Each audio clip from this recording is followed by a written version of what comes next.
My mom said that I used to look like John Cena when I was younger. Can you see the resemblance? You see, within the internet wrestling community, or the IWC, there's a lot of debates that go on. The type of stuff like who's got the best contracts, who's putting out the best pay per views, who's the best wrestler right now, just stuff like that. And if there's one thing, one sentiment that you see pretty frequently these days, it's that WWE's kind of buns right now. Now, a lot of people say this is worse than 2019. I don't really know. I wasn't there for 2019, but from what I've seen, ooh, I don't know if it's that bad, but it's not great either. I'm not going to act like I've not been disappointed consistently. Look, you could pull out all sorts of things like how bad a lot of Cody Rhodes' recent feuds have been, or really how they haven't been great since he fought Kevin Owens. Where is that, by the way? Okay, I know, actually, Kevin's injured, but there's no other way we can really pull it back around. Seriously, that could have been the best feud after Roman, and we all know it, right?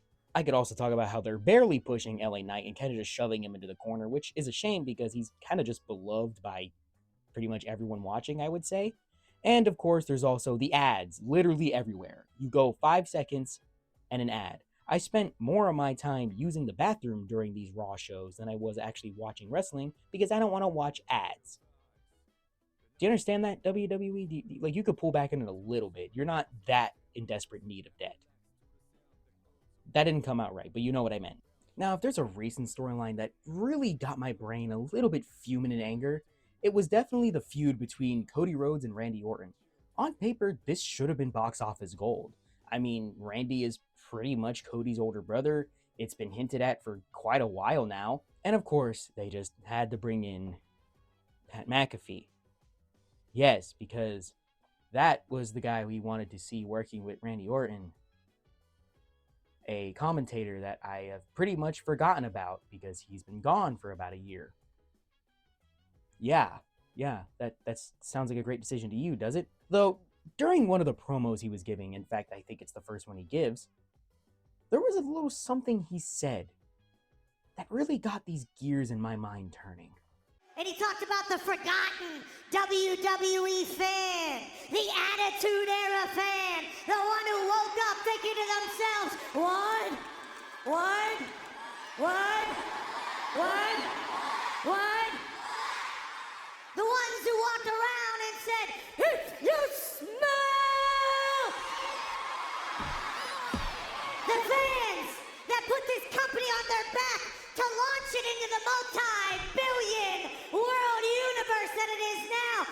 Look, straight up, this promo is bad. This whole angle of fixing WWE should not be coming out of this man's mouth. For one, Randy should be speaking here. He's the main villain. McAfee, no disrespect, I don't think you have the charisma to be speaking for Randy Orton. One of the best wrestlers to ever do it, by the way. But let's take a look back at what he said. The Attitude Era fan. And it made me think of something. There's this grand narrative built around the Attitude Era. I'm not gonna go out of my way to disrespect it, though. So much came from that era. But if I'm being real with all you, is it really the peak of WWE?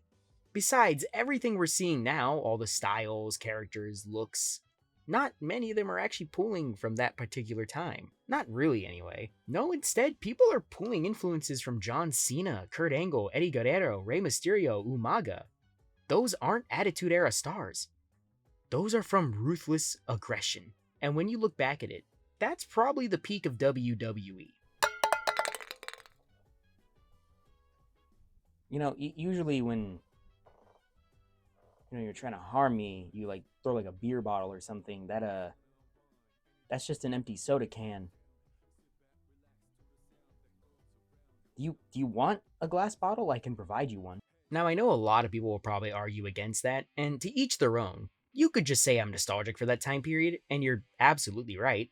I am nostalgic for that time. But guess what? Everyone is nostalgic for a certain time in wrestling. People still say Goldberg's a good wrestler because they're nostalgic for the 90s era of WCW. Take that as you will. But seriously though, when you break it down and think of a show that's giving you consistent reasons to watch, diversity of wrestlers, and just straight up good storylines, I'd give it to Ruthless Aggression. Don't get me wrong, each era has their strong points. The Attitude Era has some of the best top talent ever.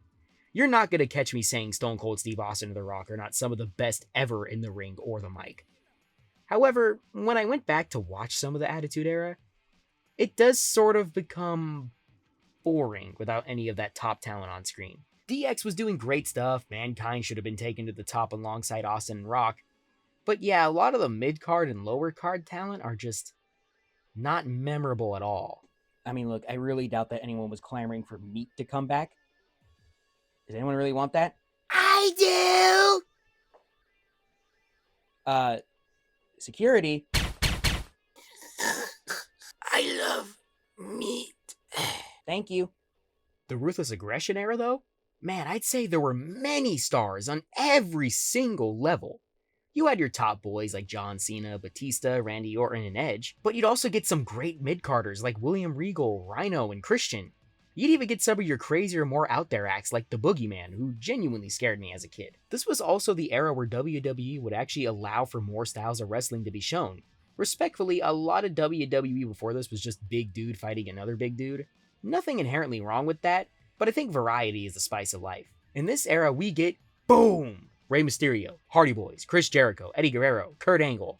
All these different styles are just clashing against one another. Yeah, I do know that Kurt Angle and Chris Jericho have their origins in the Attitude Era, but I think we can all agree they were doing a lot of their best work during Ruthless Aggression, especially Kurt Angle. But man, if you don't see the appeal of a small guy like Mysterio taking on a grappler like Kurt Angle, I don't know what to tell you. That's probably a perfect match right there. It was also a time where I think a lot of the veterans were giving some of their best work.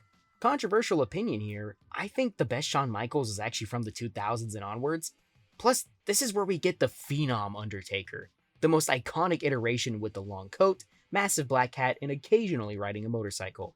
And we can't forget about The Game, Triple H. Sorry, The Game, Triple H. I will say the Reign of Terror is a bit obnoxious at times, but this is a gimmick that's so good it would basically become his default from then on out and into the future. It also helps that theme song is really killer. But we also get all sorts of new iconic stars too. The Doctor of Thugonomics and Chain Gang era Cena was basically the guy holding the company down as the top guy, but what I appreciate is that it didn't immediately get there. It was a pretty vibrant top scene. I mean, obviously Brock Lesnar was definitely decided to be the top guy before Cena, and then he decided to leave. Now, while I don't really have much good things to say about Lesnar's career when he returns, unless you somehow like it when someone wins a belt and then leaves for 6 months on end. Also, he's, involved in some weird stuff, definitely maybe. But this era does make me think he really could have been one of the best. Angle versus Lesnar at WrestleMania 19 may be one of the best in-ring performances to ever be seen. Speaking of that, we gotta talk about the GOAT, Kurt Angle, giving some of the best in-ring work ever. If you were to ask me who's the best technical wrestler to ever do it, I'd likely say Angle. There's a lot I could answer with, but Angle is usually my default response, and it's because this was his time to shine in this era. Again, WrestleMania 19, that's all you really need to know to get started with. Other than that, pretty much almost every match he's done is phenomenal. Look, there's almost too many good wrestlers from this era, but if I absolutely had to talk about a few more, let's not act like Legend Killer Randy Orton is one of the best heels to ever exist on a screen.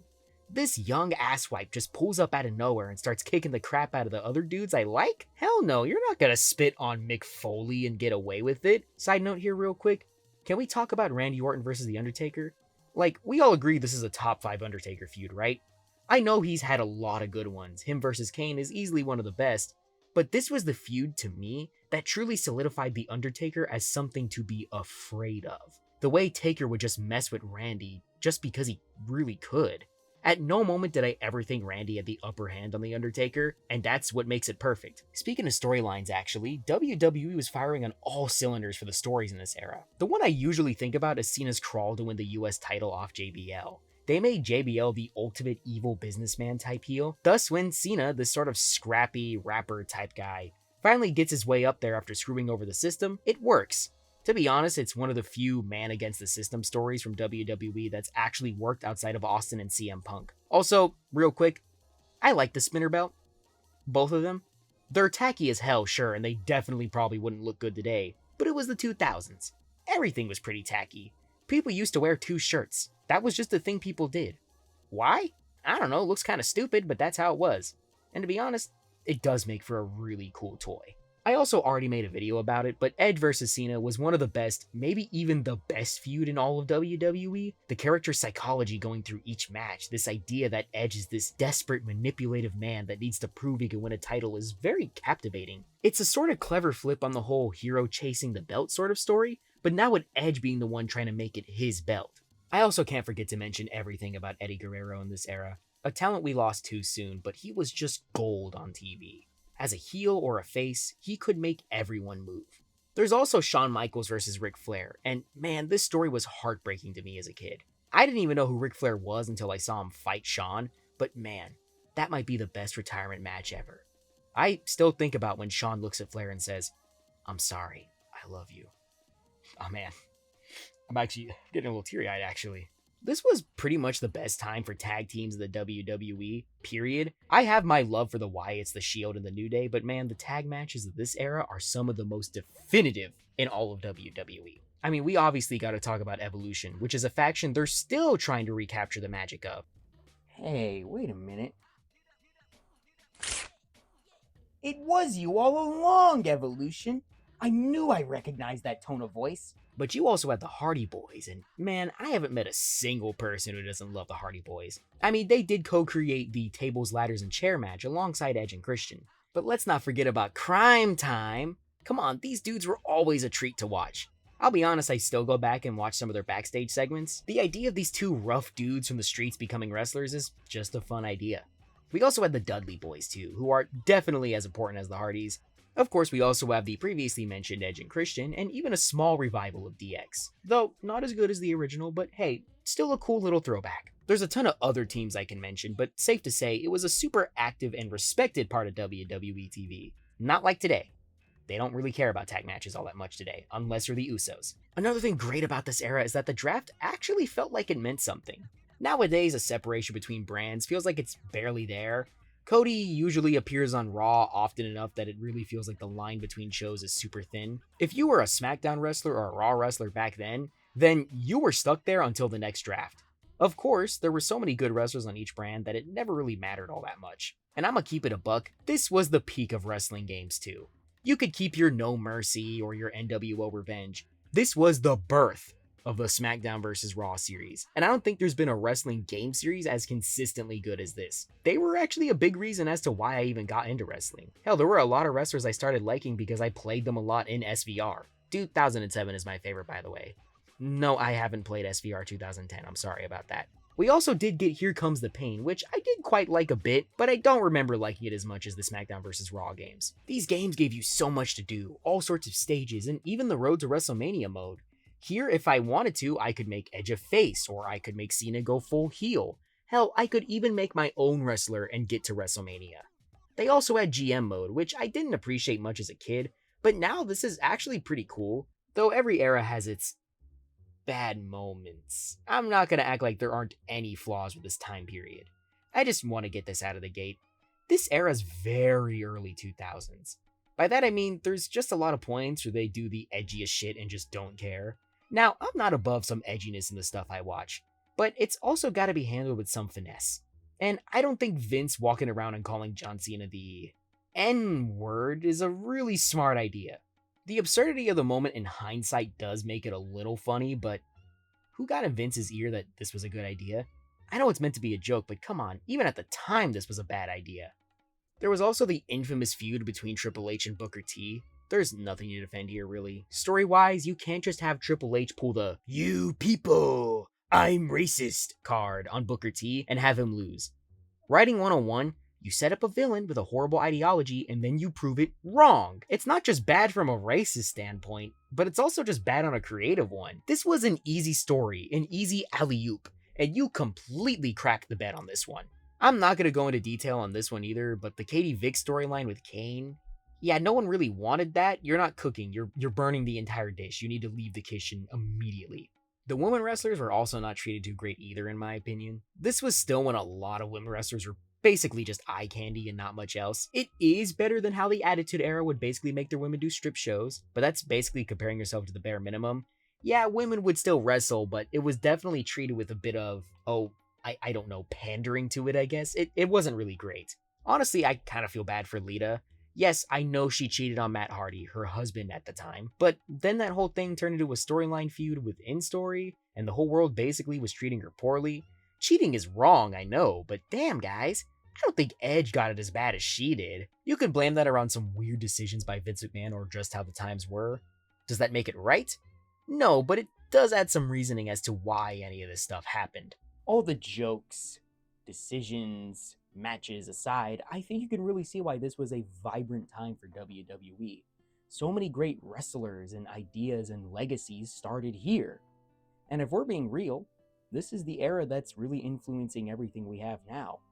Be it Randy Orton still handing out RKOs in the ring, to John Cena's major retirement, and even the recent surprise of Brock letting it all go. When you really think about it, this was the new generation. Well, not that new generation, but like the truly new generation. The one that forced WWE to change, and I think for mostly the better. And I honestly think that without this era, wrestling would not even be the same. So yeah, that's all I really got to say about this one. I just really wanted to make this because I really feel like the Attitude Era, especially by WWE itself, is kind of held to this pedestal way higher than others. And don't get me wrong, it's got a lot of good bits in there, but I really feel like Ruthless Aggression should be treated with a lot more reverence than it, well, is. Maybe that's just a new opinion that's coming up, maybe this isn't even an original opinion, but I do really think Ruthless Aggression is just a really solid era overall. But what do you think? Am I wrong? Do you think I'm stupid? Or do you think I'm absolutely correct? Let me know in the comments below. And, I guess while I'm here, hey, subscribe, make sure to hit the bell and all, because seriously, that's a requirement. And all sorts of other stuff. Oh, and like and hype. Yeah, that too. And with all that being said, I'll see you next time.